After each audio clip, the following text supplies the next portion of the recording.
வெங்காயம், பூண்டு, பச்சை மிளகாய் எல்லாம் போட்டிருக்கேன்.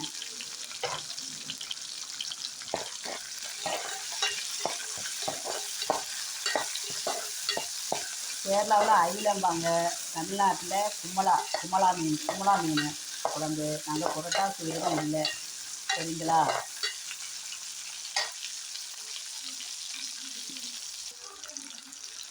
வெந்தயம் போட்டேன், பூண்டு போட்டேன், சின்ன வெங்காயம் போட்டேன். விருப்பப்பட்டால் பெரிய வெங்காயம் போடலாம், இல்லைன்னா பெரிய வெங்காயம் போட்டுக்கலாம், அதெல்லாம் ஒன்றும் குழப்பம் இல்லை. பச்சை மிளகாய் போட்டேன்,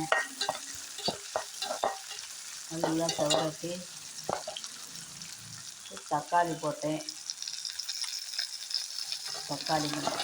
கருவேப்பிலை போட்டேன், லைட்டாக உப்பு போட்டேன் வெங்காயம் வதக்கிறதுக்கு, கலந்துறதுக்கு, சரிங்களா? அடுத்தது தக்காளி போடுறேன்.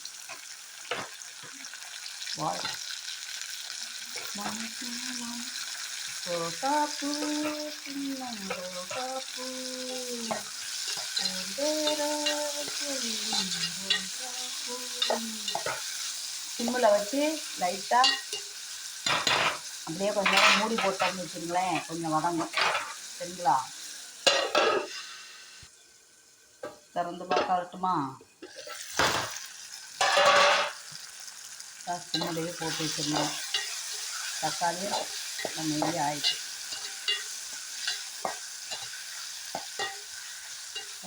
புளி கரைசல், மல்லித்தூள், மிளகாத்தூள், மஞ்சள்தூள், மற்ற சாமான்கள் எல்லாம் ஒன்றா சேர்த்து கரைச்சி எல்லாம் ஒன்றா வச்சுருக்கேன். அப்புறம் மிளகு பொடி, குருமிளகு பொடி எல்லாம் சேர்த்து வச்சுருக்கேன்.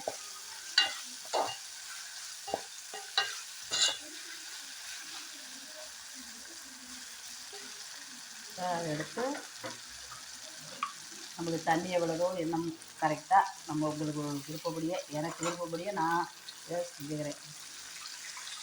எல்லாமே கலந்து வச்சிருந்தேன். இதில் மூடி போட்டுருவோம்.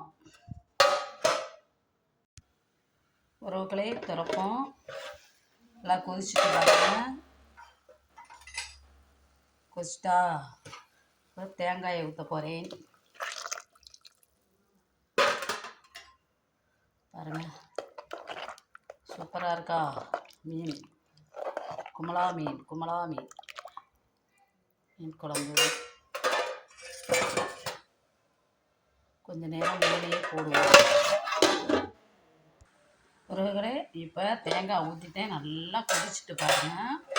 இப்போ மீன் எடுத்து உள்ளே போட போகிறேன். இங்கே பாருங்க.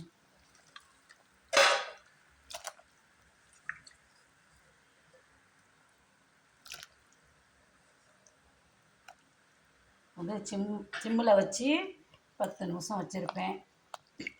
அப்புறம் இறக்கிக்கலாம். மூடி போட்டு இறக்கிடுறேன்.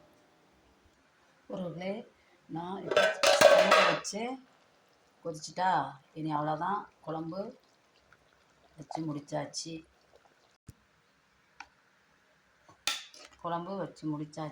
கும்பிட்டு தான்.